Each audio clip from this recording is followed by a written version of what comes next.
Okay. Okay, so this is business 3210. And I see some familiar names here. A couple of people who've had me in the real-time classes and also some online people. Jin, from last semester, Angelica, I see. And basically, this is a class that is somewhat more theoretical than I usually like to teach. I think there's plenty of importance to the theory, and it's interesting material often, but it is not always the most practical stuff. Some of the time it is, but some of the time it isn't. And I think there are reasons for that.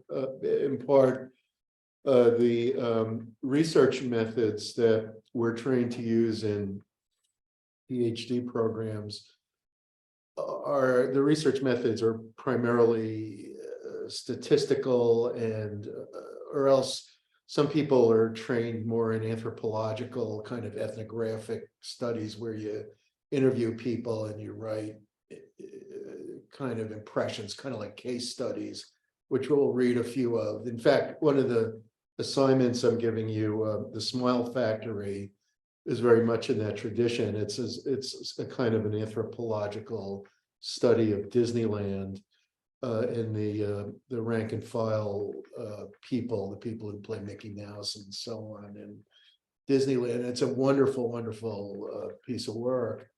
And much of this stuff does have practical value, but it's limited. It doesn't always work that way. And the reason, as I say, is that the kinds of research methods that you can use in the social sciences capture a given point in time and can capture statistical averages and means and possibly correlations, multivariate correlations. If you've had statistics, you know about regression and other multivariate techniques. But these kinds of methods capture averages, but not the reality of a particular situation.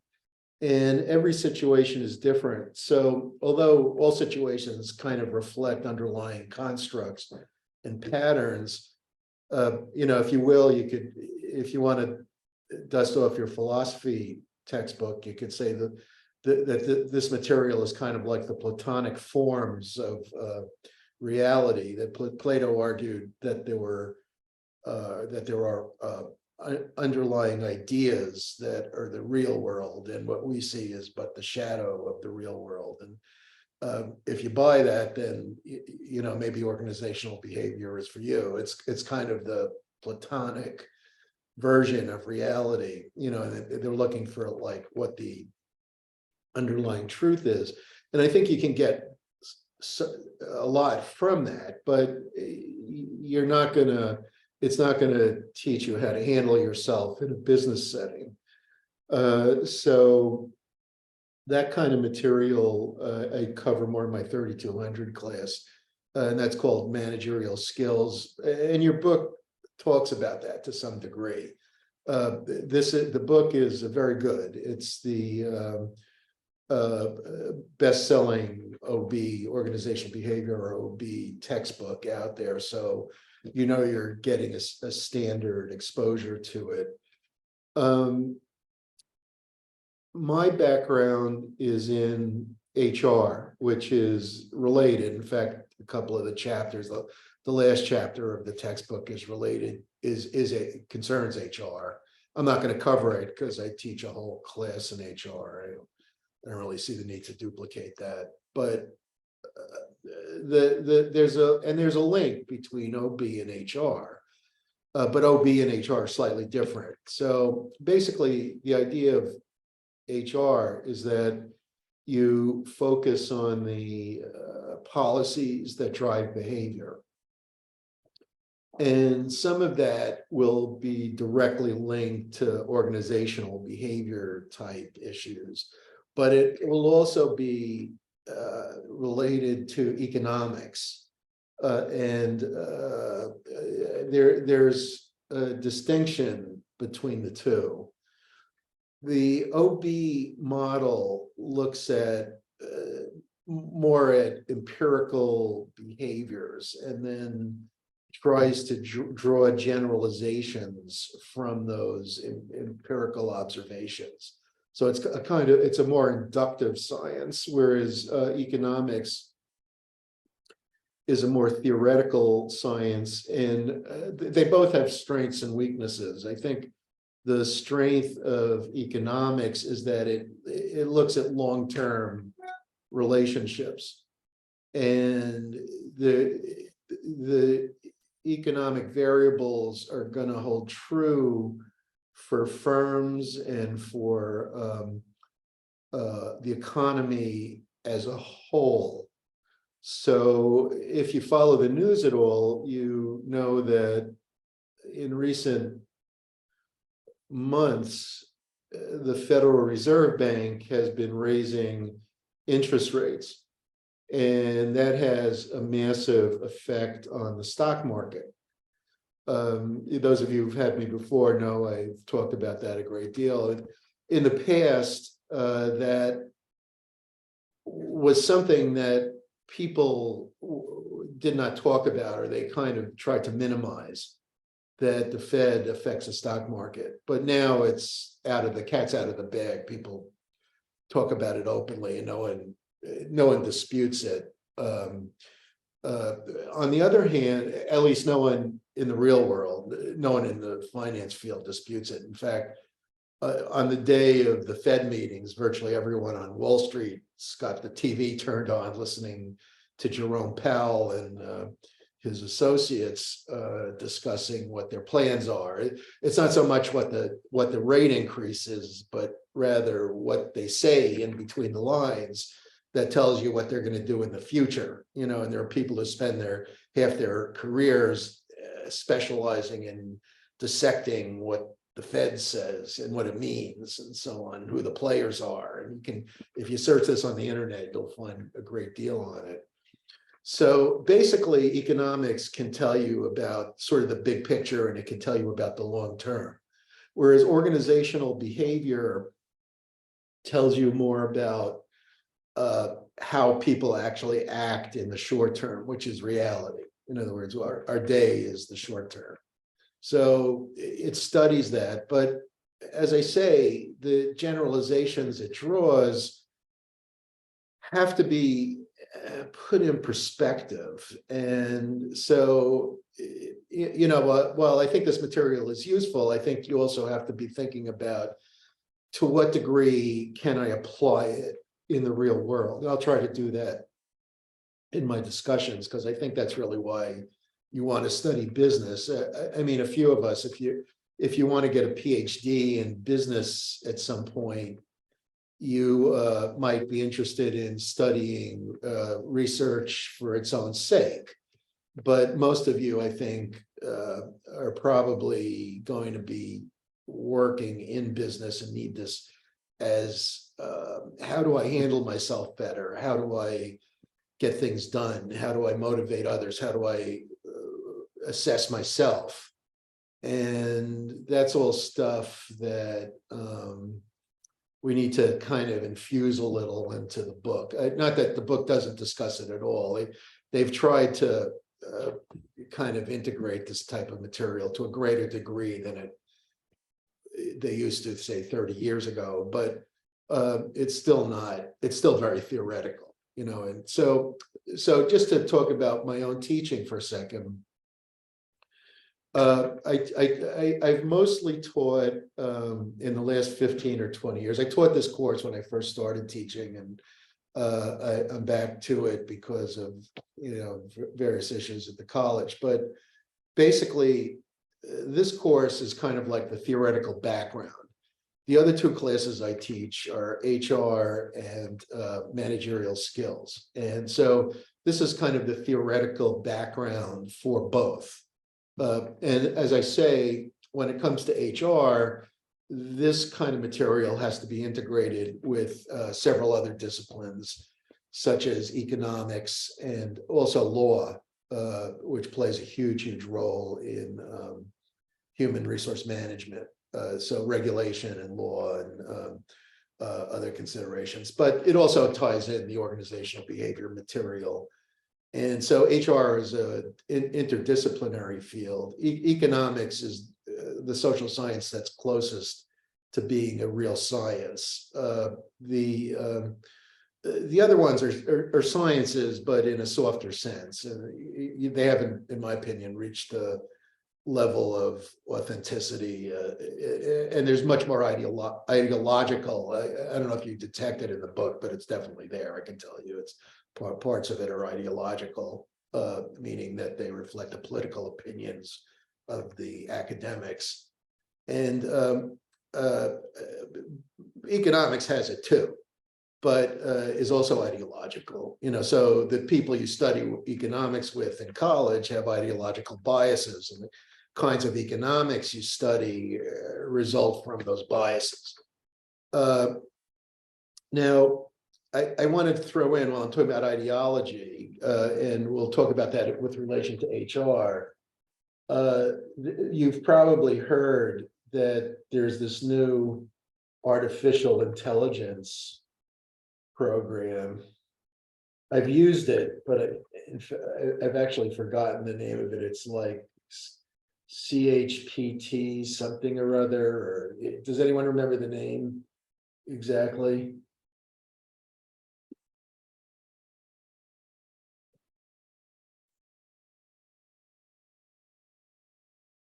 Anybody? No?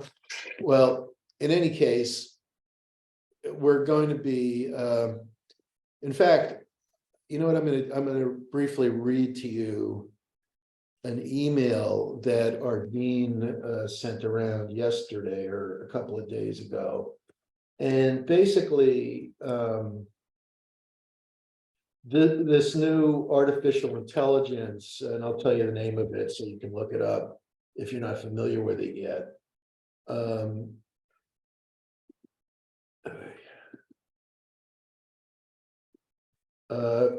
Is going to change how we do research, and it's going to change how you learn in school. And there's a lot of concern among academics right now that it's going to lead. All right, so here's an email from Dean who is a very thoughtful guy, and he said, oh, that's what I said to him. Hold on. So it's called AI and Chat GPT. It's called, I had the wrong letters. And where am I not finding his email?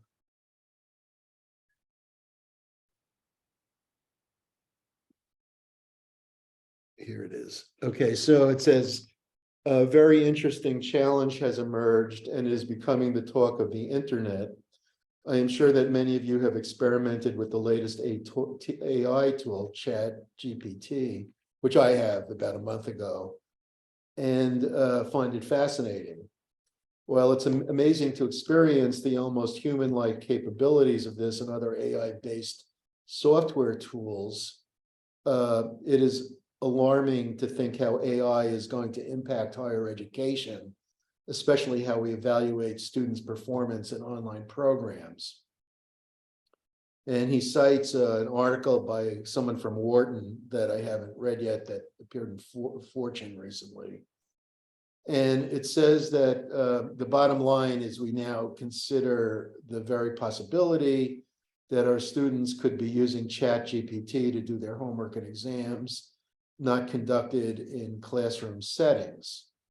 As an intelligent language tool, Chat GPT is very good at answering essay type questions, and many business school courses are vulnerable. So basically, there's a lot of concern about this, and for good reason. Not that this hasn't existed before. I mean, this goes back to when I was in my 20s and 30s, and my stepson was telling me you don't need to learn English grammar anymore because you've got spell check and grammar check, and I think he was wrong. And I think this is just a more blown up version of that. So, I mean, if you're relying on it to do your work, you're not going to learn. And so you're basically turning yourself, you're retarding your progress. And so you're stupefying yourself by relying on it. And basically, what I'm going to do probably is for each of the discussion boards we cover, when I get around to it, I'm going to, the first one is due on Monday. I'm going to input the questions in a few ways and see what it comes up with. Now, I tried it myself, and this was a while ago. My wife's in coaching, and she's a business coach, and she's into all this new technology. So she got me on it already, and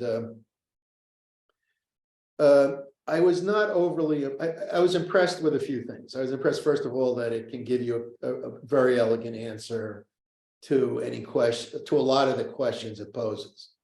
You pose to it. You're not going to get innovative thinking from it. You're going to get a distillation of the data it has been fed so far. That's fairly obvious.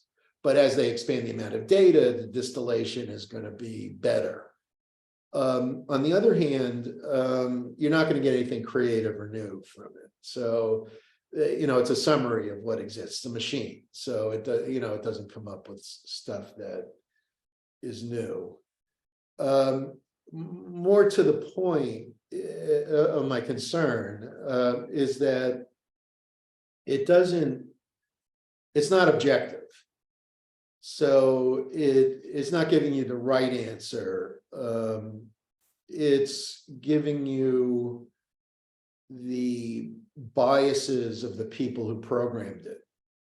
So basically, what you're getting is an opinion posing as the right answer. And that's dangerous for a lot of reasons. One of which is that the people who programmed it may not be all-knowing. So the result is that you get the limited opinions of a small group of people. This is the thread. I was over the break. I just got back from Key West. I was down there for 10 days, and excuse me if I seem a little depressed being back in the New York climate. But when I was down there, I was rereading for the third or fourth time Friedrich Hayek's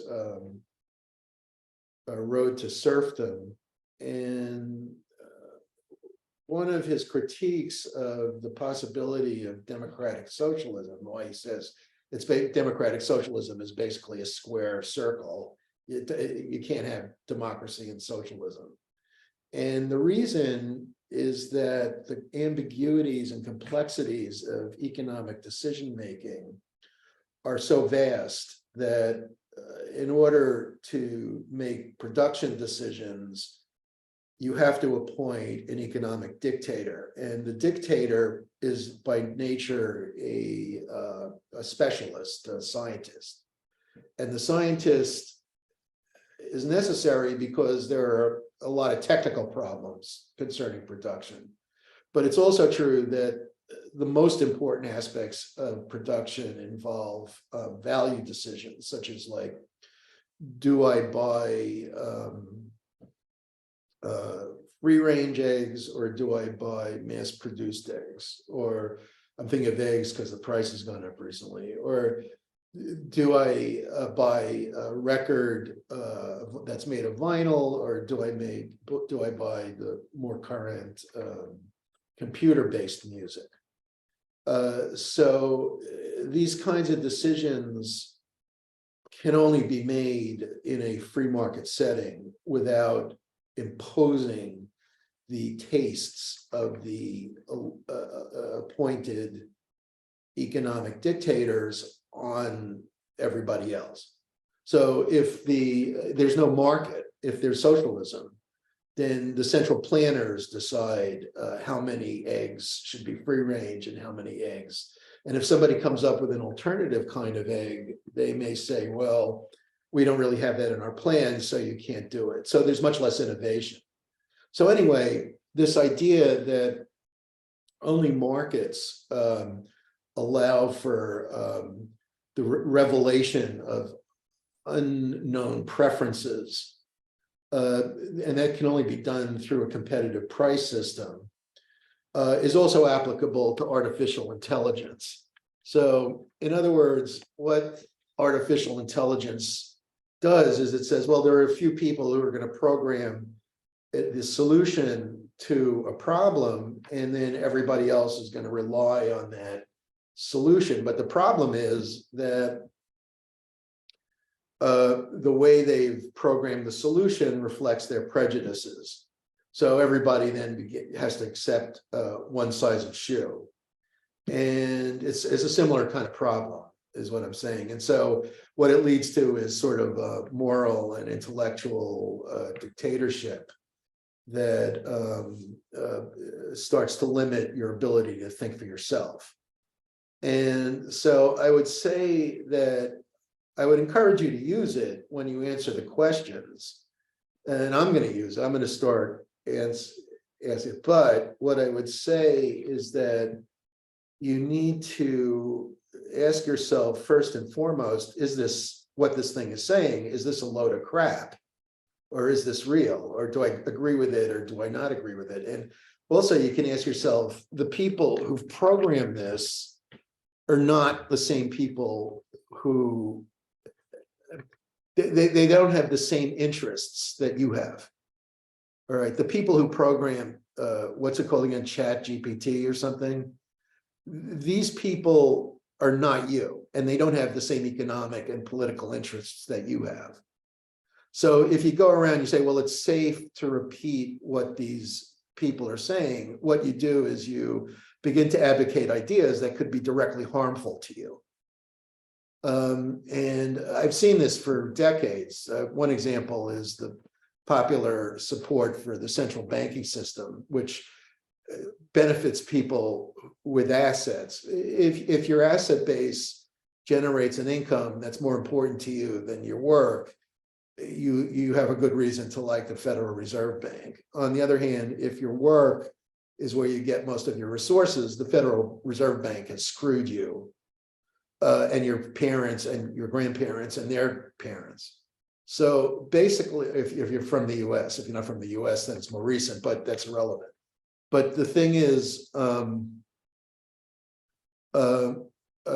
very few people think about it or care about it. They just say what they've been told about it. So this is like a more extreme kind of authoritarianism, a more extreme kind of totalitarianism.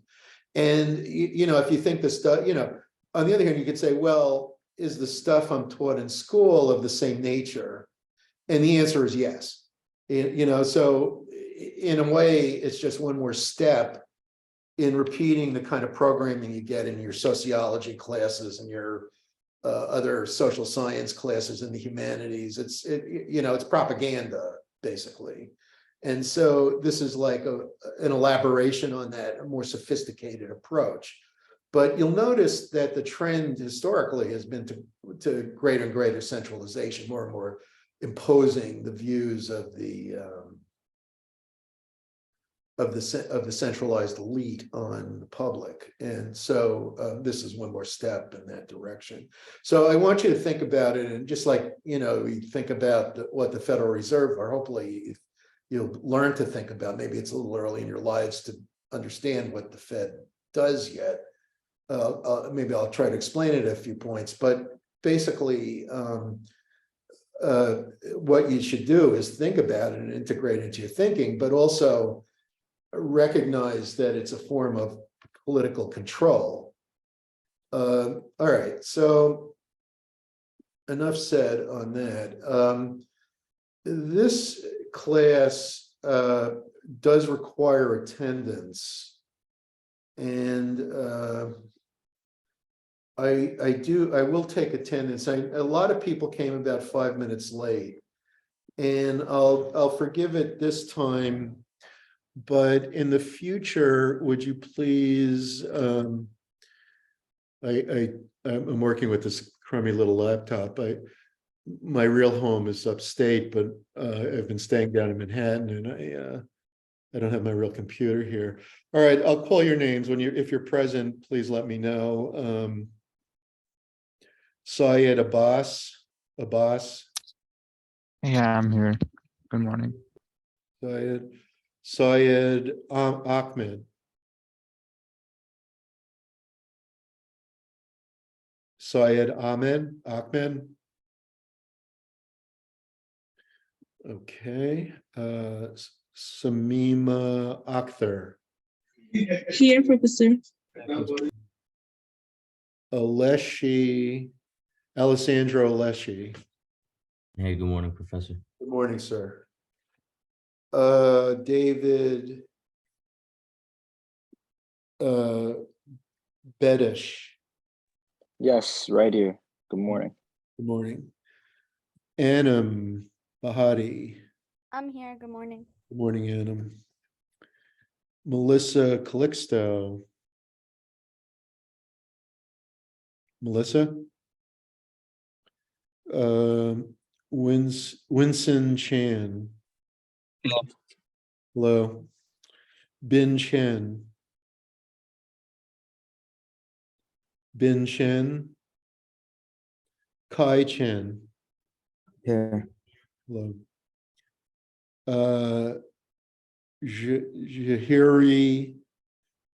Jiri Deng. Good morning. Morning, sir. Brianna, Here. how are you, Brianna? I'm good. Good. Steve, Here. hello. Jonathan, Here, good morning. good morning. Let me make sure I have the right line here. Okay, June Grant, Here. hello. Ming Hao Hu, Here.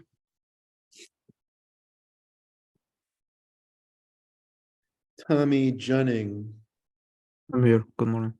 morning. Angelica Laborde, I'm here. Good morning. morning, Angelica. Jan Lin, Here. okay. Leon Liu, Right here. Good morning. Elizabeth Maddox. Good morning. I'm here. Hey, Elizabeth. Um, Jingrang Mei. Hi, Professor. I'm Mei. here. My mic wasn't working. Okay. Rochelle Mendez, Here. Demi Mullings. I'm here. Hello. Cameron Har. I'm here. Good morning. Good morning. Aquino Olivier. Aquino. Okay. Nicholas Neglia.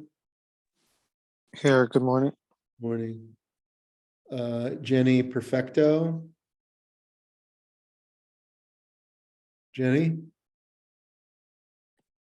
Chenille Pell. Here. Good morning. Morning. Anna Siddiqui. Here. Winjin Turbov. Hello, Professor. I'm here. Welcome back. Jaron Walls.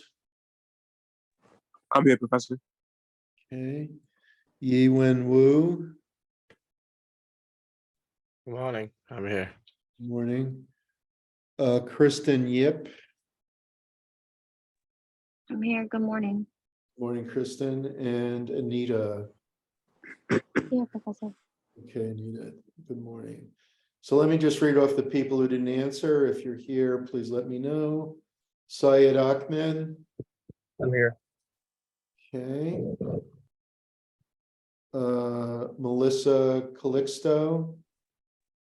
I'm here. Hi. Hello. Bin Chen, I'm here. hello. And Aquino Olivier. Jenny Perfecto. And that's it. Okay. So let's go over the syllabus for a few minutes. Please listen so we don't have to repeat ourselves 15 times. Where is the syllabus? I had it out. Okay, here it is. All right, so basically, as I said, we're talking about group. There's three levels to organizational behavior. There's the individual, the group, and the firm. And most of the focus is on the individual and the group. At the firm level, there's some introduction towards the end of organizational structure and culture and how that interacts with the individual and the group. If you go a little further, I could talk about HR. As I say, I teach that in a different class, so I'm not going to emphasize it. Now, one of the things, ideally, we would do a lot of behavioral exercises, but it's an online class, so we can't do it. I assigned a bunch of movies, and I hope you enjoy them, but they're required. So, I mean, it's work, so don't just view it like you're going to the movies and, you're there to enjoy it. You're supposed to learn from the movies. So, some of them are real old, and it might be a bit of a chore. Some of you don't like black and white movies, I know, and it might be a little work for you to appreciate it. I think you'll start to see that some of these movies are special and not the usual stuff. They were special at the time. It's not that the old movies are special, it's that these were the best movies of that time, just as today there might be 500 or 1,000 movies made in a year, and there's a few that are really exceptional that'll be remembered forever, and then there's a lot that will be forgotten, and among these are some very good ones that are quite memorable. So give them a chance. Don't give up just because it's black and white. 12 o'clock high. Last semester in this class, I decided to do a term paper. I'm not doing term papers this year. I'm just doing discussion boards. So I'm going to put less emphasis on grammar than I used to. Some of you have had me in the past and remember that. But I will talk about it a little. I think it's important that you learn it. And a lot of people haven't learned it. So basically, I've got a bunch of discussion boards though, and the first one is due Monday. So you should watch Enron, The Smartest Guys in the Room, which is a fine, I'm not saying it's a classic or anything. It was a good rendition of the story of Enron. And the book, The Smartest Guys in the Room, was a really excellent book about Enron. Some of you may not even be familiar with Enron. 22 years ago, it was huge scandal. You can't say it was financially the biggest fraud that ever was. I'm not sure what that would be. One of them is Jack Madoff's massive Ponzi scheme about 15 years ago. And there have been a number of other huge frauds. So I don't know, but Enron was certainly a major collapse and major bankruptcy and major fraud. And it involved, unlike FTX, which is your generation's version of it, it involved an established business. They had introduced some new elements, and it was part of the internet bubble because they had introduced these online trading platforms. But basically, it was an existing corporation, and it affected a lot of ordinary day-to-day people. It wasn't just these high-tech types like Bankman-Fried and Caroline Ellison, these two sort of elite, privileged white privileged people who were given access to many billions of dollars in capital and turned it into a scam. They could have done perfectly well running a legitimate business, but that's not what they chose to do. So you might think about how one of the things you might look at on the discussion board is how it relates to FTX, because I think Enron is quite similar. And we'll talk a little bit about the dark triad personality traits as well. We're also going to look at perception in the great classic by Akira Kurosawa, Rashomon, one of the great movies of all time. We'll look at virtual communication and social media in The Social Dilemma, which was on Netflix. We're going to read Kermit Vanderveer's aircraft brake scandal, which is one of my favorite cases. I used it years ago in a business ethics class at NYU. And I just love that case. It first appeared as a magazine article in Harper's in 1970 or so. And it's a true classic. Moneyball, great film about HR. I wanted you to think a little bit about how you can use statistics to better manage companies rather than basing things on opinion, which is one of the themes of organizational behavior.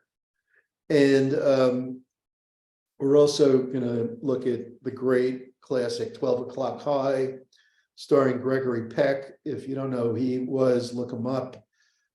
Produced by Darryl F. Zanuck. If you don't know who he was, look him up. And basically, we're also going to look at a wonderful interview with Robert McNamara. If you don't know who he was, look him up. Entitled The Fog of War, directed by Errol Morris. And also I mentioned The Smile Factory. So those are what the discussion boards are going to be on. I take attendance, try to come on time. A number of people came 5 or 10 minutes late. I'm going to start deducting for lateness. So I know it's hard at 9:30. I'm a night person, so I'm probably like the least happy one in the class about a 9:30 class. But basically, try to get here on time. If you don't attend, you don't get credit for attendance. You can read like the stuff. The textbook is the chief learning vehicle. Robbins and Judge. Can you use an older version? The answer is yes. But the exam is based on the latest version, so you might not get all the questions if you use an older version. So the aims, according to the syllabus, the aims of the class are to help you demonstrate a grasp and ability to think critically about OB, organizational behavior. You want to learn about motivation, personality, individual differences, diversity, group behavior, teamwork, and apply these concepts in the films. So the idea of watching the films is that you see how they behave, and they make the concepts in the class come to life. You also want to integrate communication, leadership, job attitudes, and emotions with ethical concerns, and hopefully think about conceptualizing a job search strategy through self-assessment.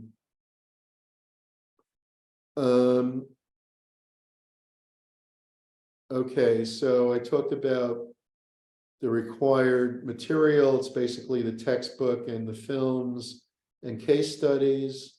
I talk a little bit how to access those. Some of you guys have ways to find these things for free. I don't always know what they are. So if you want to share with your fellow students how to get some of these movies for free, please do. I encourage that. I know some of you guys are having trouble financially. All right, so there are 10 discussion boards. Do a lot of the weeks, but not a term paper. So I upped the number of discussion boards, but I reduced the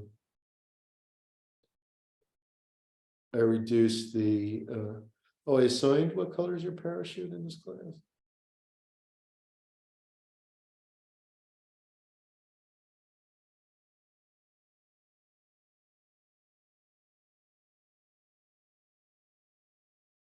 So let me see what I did here.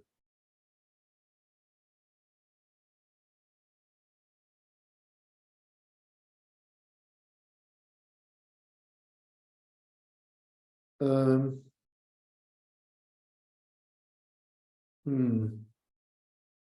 I think I did something wrong on the syllabus.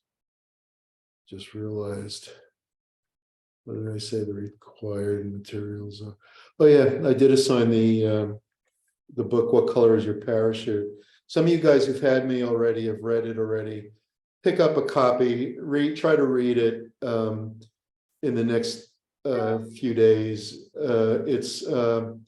It's really essential book. It's not an intellectual question. It's like you need to learn about what color is your parachute to help you find a job. And I'm going to talk a little bit about informational interviewing. Those who've had me before should learn this. I guess I threw it in because I want you, those of you who haven't had me may not get access to this material again. And I'll feel really guilty if I don't make this available to everybody. So don't view it, view this as like a way to help you get the job you want. All right. And a lot of my students don't think in those terms, like they don't think about how can I find my dream job? How can I find the job I really want? And I want you to start thinking about that. And I want you to think about how you can go about changing your life by networking and understanding yourself, and then focusing your interests in the direction that benefits you the most. Everybody's different, of course. Some people like one type of work, other people like another type of work. And so basically, read What Color is Your Parachute, get started on that right away and get a copy of it. It's okay if you get an old copy. If you get a 10-year-old copy, it probably costs $1 or something. And, try to understand what is it, I forgot I had to sign that in this class. Try to understand what is it that he's saying about how to find a job. Okay. Most of you should have had the one-stop career workshop that Andre Fontenelle teaches when you took your 3200 class. And Andre gives a great introduction to job search. As well, you need to use the Magna Career Center and make use of that. If you haven't gone there and talked to them, make sure you do. I would say everybody here should have an internship before you graduate. The only exceptions are people who are working full-time. If you're, you've got a family already, or you're working full-time and your plate is full with, actual stuff, you don't have time to do an internship. But otherwise, if you haven't gone that far along the course of life, I recommend, not just recommend, I demand you've got to get internships before you graduate. And I used to have more resistance to that, but Andre tells me that he holds career fairs, and the Magna Center holds career fairs, and very few people attend. And it looks bad for the college, it looks bad for you, and you miss out on a lot of opportunities. But that's only the beginning. You're not gonna, when I went to the UCLA, I don't know if you looked at my resume already, just to tell you a little about myself. I was a liberal arts major undergraduate, and I went to work. I got a job. In those days, you didn't need a business degree to get a job in corporate America. You could still get a job with a liberal arts degree. So I started working at a major corporation at an early age 21, and I worked for INCO, International Nickel Company, which is now a division of Valet. which is a Canadian, Valet is Brazilian, but the Inco is a Canadian. It was an enormous mining firm with about 30,000 employees. And I did that for a few years, and I went to the UCLA Business School where I studied this course among many other things. And then I went for Johnson & Johnson. I worked there for a few years, and then for a bank in New Jersey, which no longer exists, called City Federal. And then I went back for my PhD and I majored in HR. And I worked briefly for the New York State Assembly as a senior budget analyst. And then I went into academia. My published work has been in HR. I did a lot of work. I worked in employee benefit plan management administration, and I wrote on that in my early career. I did work on wellness plans, and then later on I focused more on political issues in higher education, and I did a number of studies that got some media attention on the proportion of professors who are left-wing, Democratic versus Republican, and the skewness in higher education politically. That so you can look up. My resume is on Blackboard. You can see what I've published and so on. If you're interested, I think I sent around early in the semester a link or two to some of my publications. You can look at that. So the class has these discussion boards. There's one exam at the end of the semester. It's a take-home exam. So you don't have to do too much road studying. You do need to read the textbook to get a good grade in the exam. I've had classes where, I only had 1 or 2 A's. If you do you do your minimum work, and I'll give you at least a C+ or a B. But if you want an A, you got to seriously read the textbook and really learn it, even with a take-home exam. You're not gonna get by just trying to find the answers when I give you the exam. So basically, reading the textbook is very important, and then participating in the discussion boards is really important. And so the stuff we're going to be talking about concerns things like job attitudes, emotions, perception, motivation, diversity, group behavior, communication, leadership, power and politics, social dimensions of conflict, foundations of organizational structure. So are there any questions about the syllabus at this point? Or where we're going with the semester? All right, so I'll send you an email around, and if you do have a question, feel free to interject. I realize I don't have the chat on, so let me see if there's anything there. How do I turn the chat on?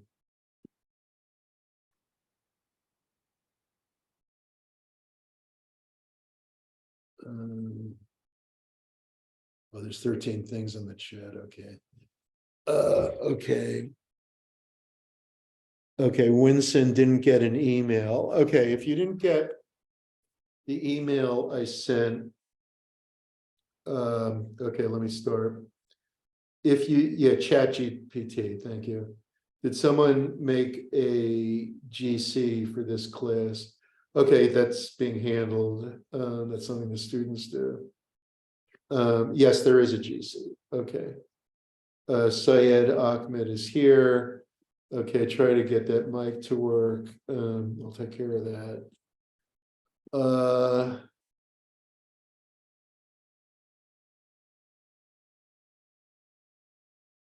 Do we have to finish reading the book? Try to finish, the first half of it or so. I think the first few chapters are the most important. It's not hard material. You can read through it pretty quickly. View it as like a comic book. It's not hard to read. Okay, so just try to, leaf through it in the next couple of days. Can someone send the GC link? So someone please do that. Okay. All right, so as far as emails from me, I don't know about emails from each other. You should have the right email address in Web Central, the Brooklyn College portal.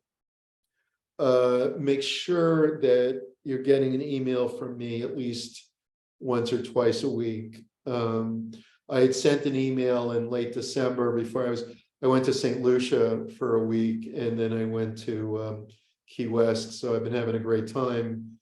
But I haven't been here. So basically, you should have, if you were enrolled in the class in late December, you should have gotten that email back then. And I did send the link. So I guess if you're here, you got the link, so you're probably okay. So basically, make sure you're getting emails from me. That's my only point about that. So, you know, if you don't have the right email address there, you're not going to get the material. All right, so we still have about 20 minutes. I have to tell you a few things. First of all, you know, I just got back from Key West, so if I seem unhappy to be back, please forgive me. Number two, I'm not a morning person, so if I'm occasionally grumpy, it's because I did not have my coffee yet. And third of all, I'm not used to teaching classes twice a week. I've taught weekend classes since, God, I can't even remember. It's been about 20 years. So this is my first Monday, Wednesday class in quite a long time. So please forgive me if I get confused about the schedule. So those are my three caveats there. Basically, you know, as I already said, organizational behavior looks at how individual personality interacts with group dynamics. So it's kind of like social psychology. It's closely related to social psychology, and how individual traits and personality characteristics interact with groups.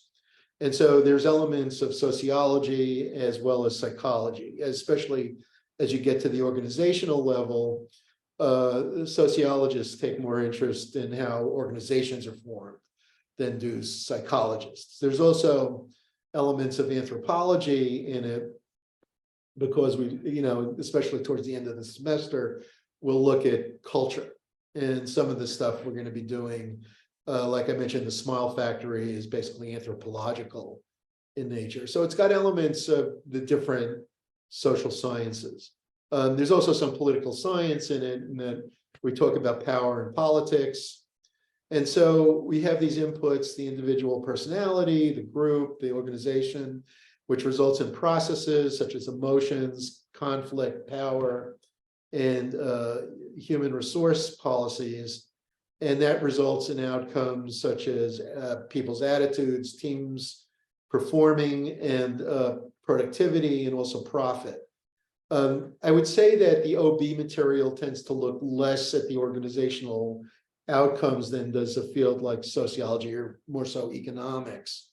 Whereas this course looks more at the micro, the individual behavior, rather than the macro, the organization. When economists talk about macro, they mean the economy as a whole. When OB people talk about macro, they mean the organization as a whole. Well, to economists, microeconomics is the economics of the firm, but to OB people, that's macro. So there's a different meaning of those terms depending on the field.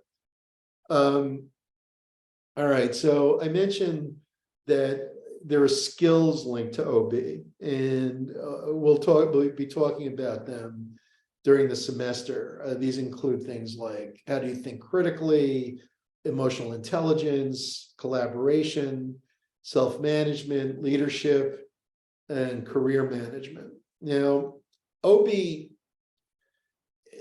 is a subject that's been hated by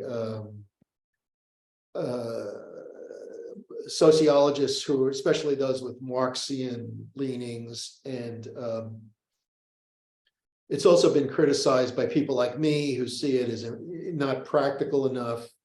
You know, I don't have any problem with what they're trying to do. I just don't think the subject matter they they talk about always reaches the level of finesse and flexibility to be actually applicable in the real world.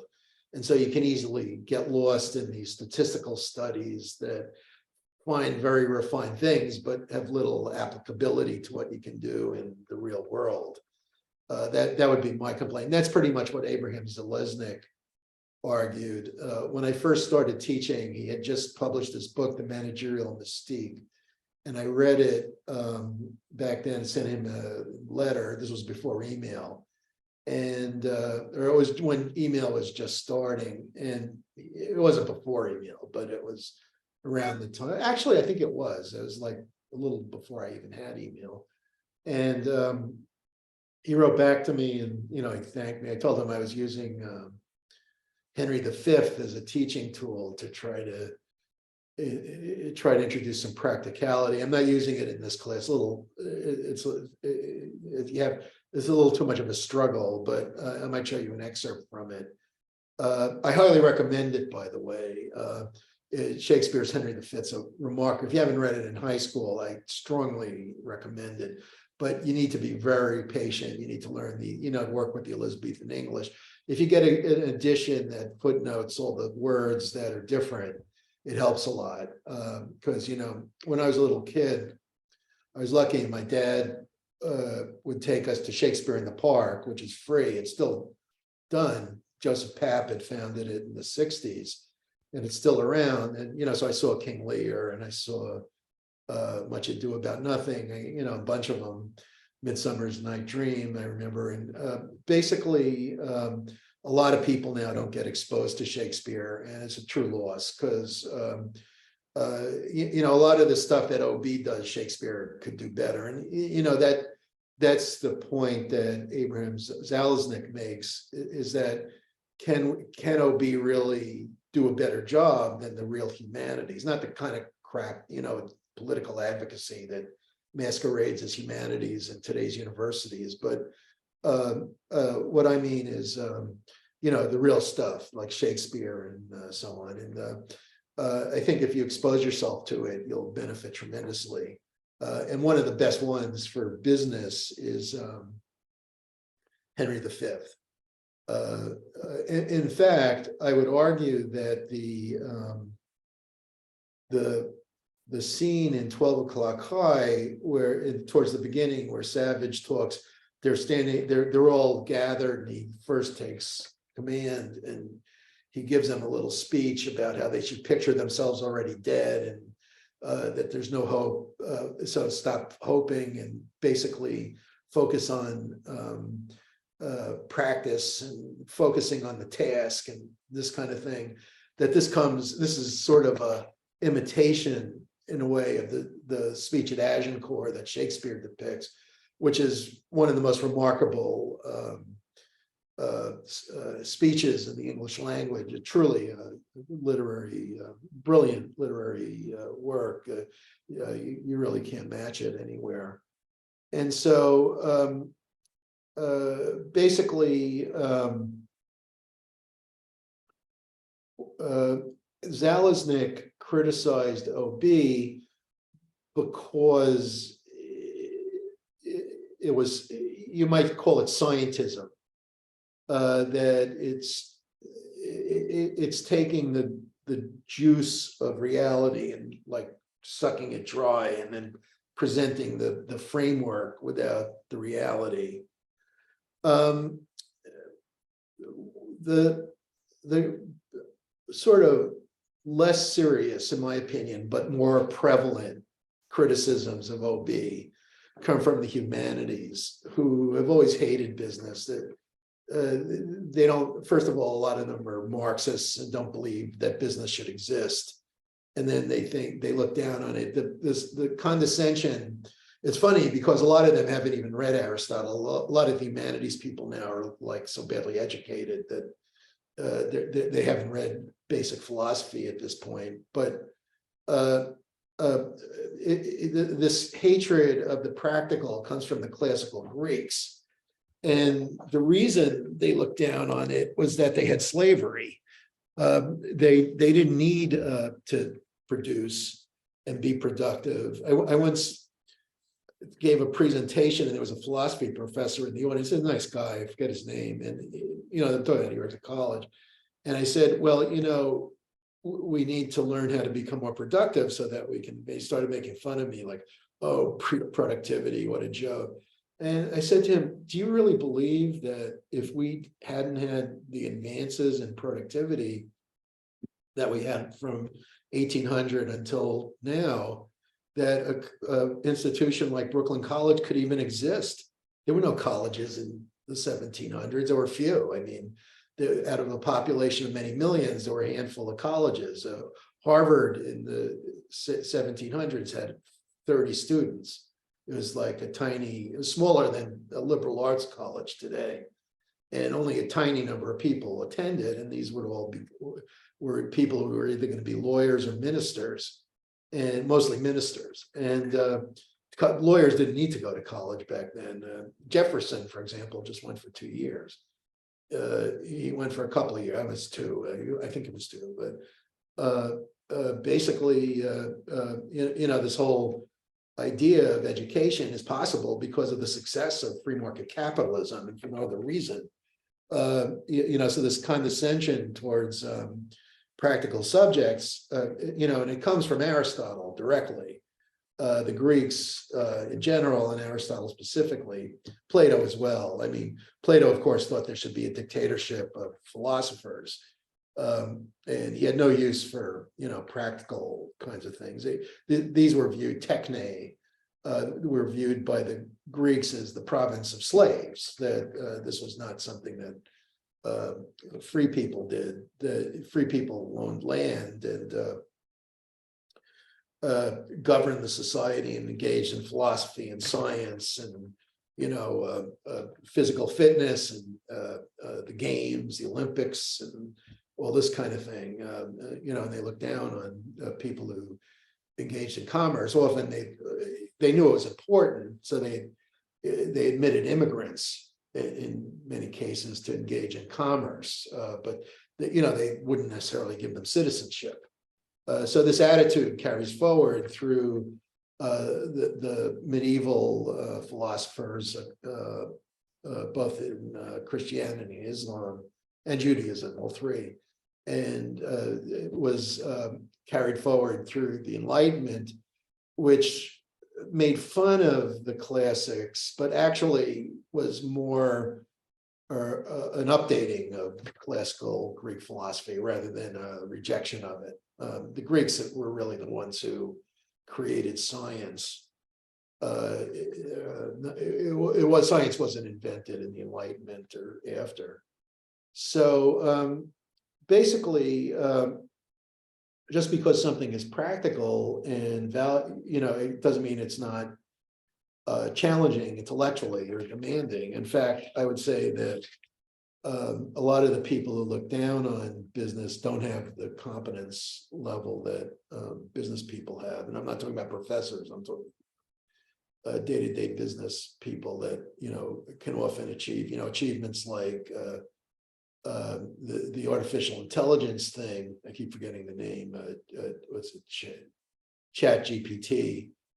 This kind of intellectual achievement far exceeds.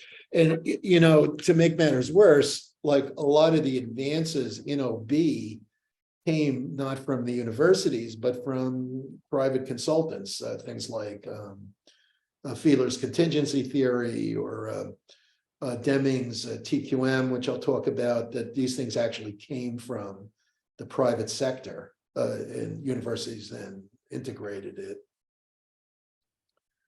And the same thing I should mention also Reinhard Bendix. I'm not going to summarize his work, but Bendix wrote a great book. If you're thinking of becoming a scholar in this field, I highly recommend it. It's called Work and Authority in Industry. And it goes further in debunking management theory that he argues, as did Harry Braverman, the Marxist who attended Brooklyn College for a year, who wrote Labor and Monopoly Capital, and he argued that OB is basically bullshit, and the real subject is scientific management, which I'll talk about a little. If you've had me before, you've heard about it.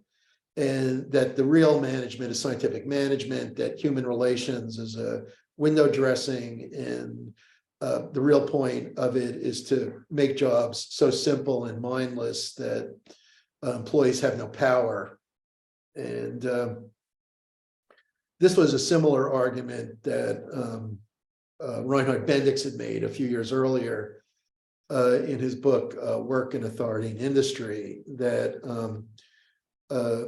there's always been ideological justifications of managerial or capitalist power, and that OB is just a justification for managerial power. And the reason you study it in business schools is to find a justification for top management to hammer lower ranking employees and deprive them of pay and equal treatment and so on. So basically, I think that's nonsensical. I think that if you look at the history of productivity growth, you basically, in the period of mercantilism, which was where there were kings and they established government-sanctioned monopolies and other government-sanctioned businesses, such as the slave trade. And mercantilism was basically a kind of a primitive kind of socialism, if you will. And it existed until the 1700s, 1600s. It began to dissolve in England, and elsewhere it dissolved maybe in the 1700s, even 1800s. Basically it was replaced by laissez-faire capitalism, which lasted about 100 years or less. And basically in England, you had it starting in the 1600s and 1700s, and that spilled over into America, where it achieved its purest form in the 19th century. But then by the late 19th century, Germany, for example, had it in the 19th century. They didn't have it before the 19th century, and they did away with it by the late 19th century.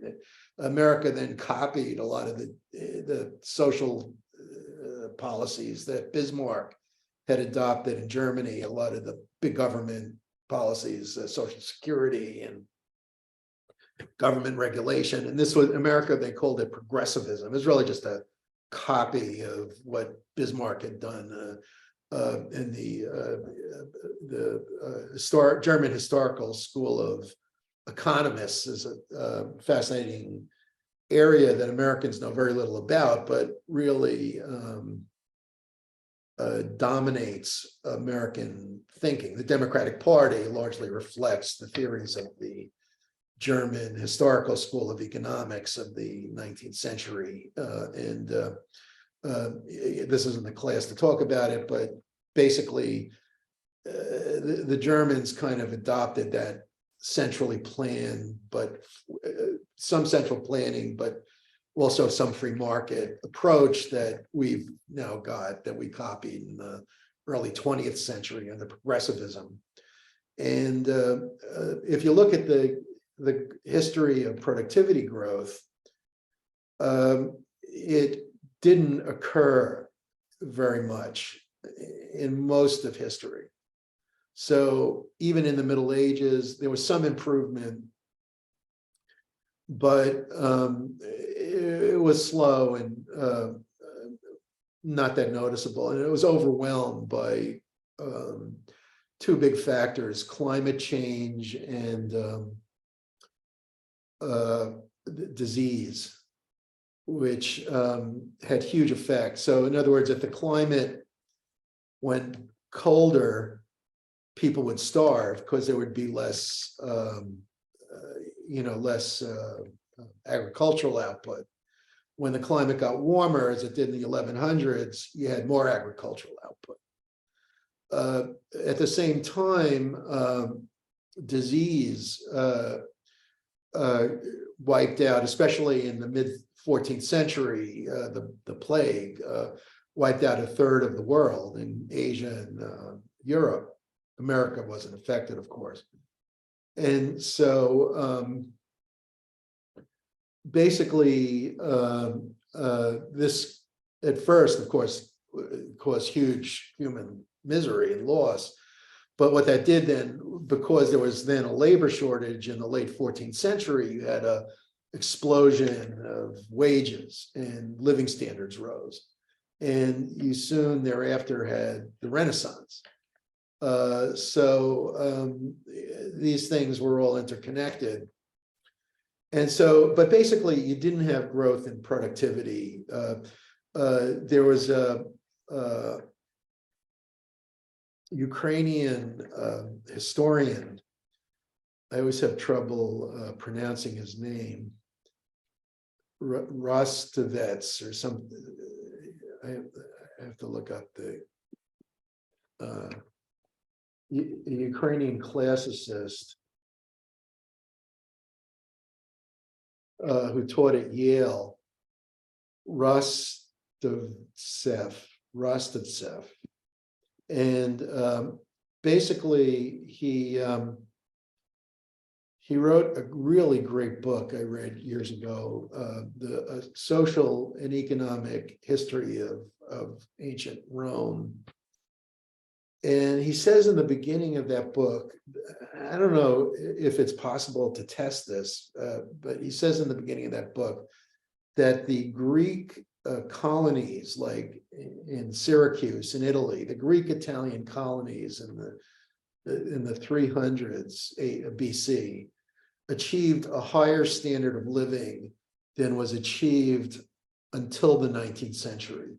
So in other words, that there were societies that had kind of gained some technological ability.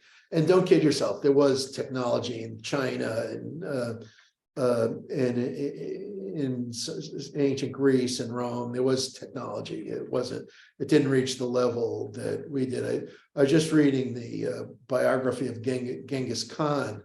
My wife, incidentally, is Mongolian, which kind of caused me to get an interest in Mongolia. But you know, and part of the reason they were able to conquer, I mean, the Mongolians conquered most of Europe, not most of it, Eastern Europe and Russia and Eastern Europe, but also all huge swaths of India, China, you know, is the biggest empire, I think, except for the British Empire, is the biggest empire in world history. And, you know, and part of the reason they had technology that other people didn't have, as they conquered these different states, they learned from the technologies of the conquered peoples and conquered more and more.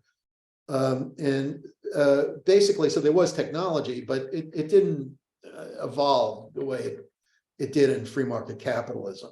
And part of the reason for that is that there's no political interference. If you do away with government, then markets will drive what happens to economic advancement, which is why you've almost never heard of any new innovations coming from a socialist government, a socialist society. You know, they stagnate because new ideas get put down by existing political interests.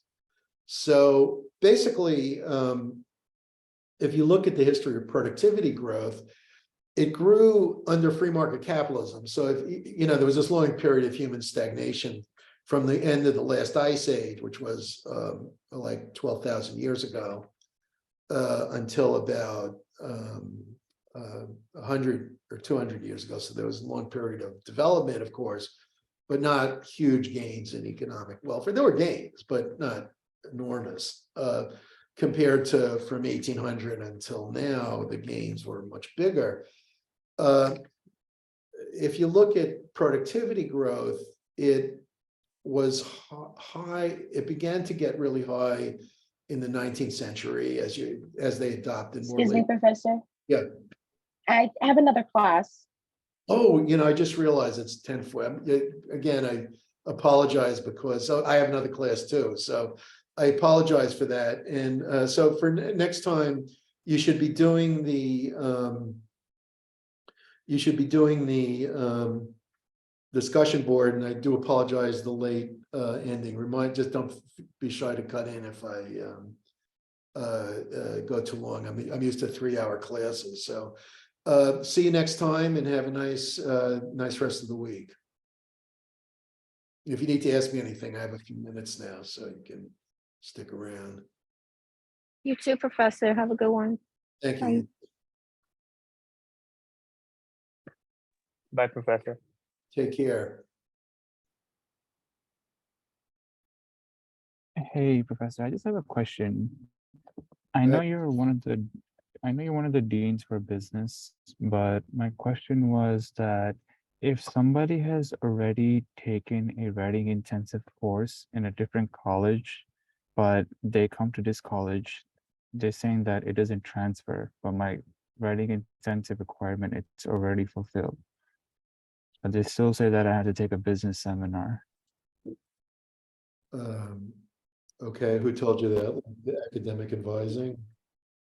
Yeah, the office of business, and then I try to reach the I'm not dean really, head. I don't know why you thought I was a dean or not. But I don't know what to say. I would just take the class. I mean, take it in a subject, they give you a few choices, I think, like one is like a seminar and one is like strategy, I think. There's a couple of them, right? I would take one that interests you. Yeah, you're right. So you think I should just still take it even though I did it Yeah, yeah, already? yeah. I mean, the writing part isn't the main focus of the class. Like ideally, it should be a kind of either a capstone class that summarizes, the overview of what you've already had, or something, totally new that's, experimental. But there should be a lot of good classes that you can choose from that are the writing intensive part is just incidental. I used to teach one of those, and it was actually my favorite class that I ever taught. But I got frustrated with it because I didn't think it was the best way to teach writing. I kind of got frustrated. But Yeah. I would just take one of the sections and not worry about it. All right, that sounds great. Thank you very much. Really appreciate it. You're Thank welcome. Okay, anyone else have a question?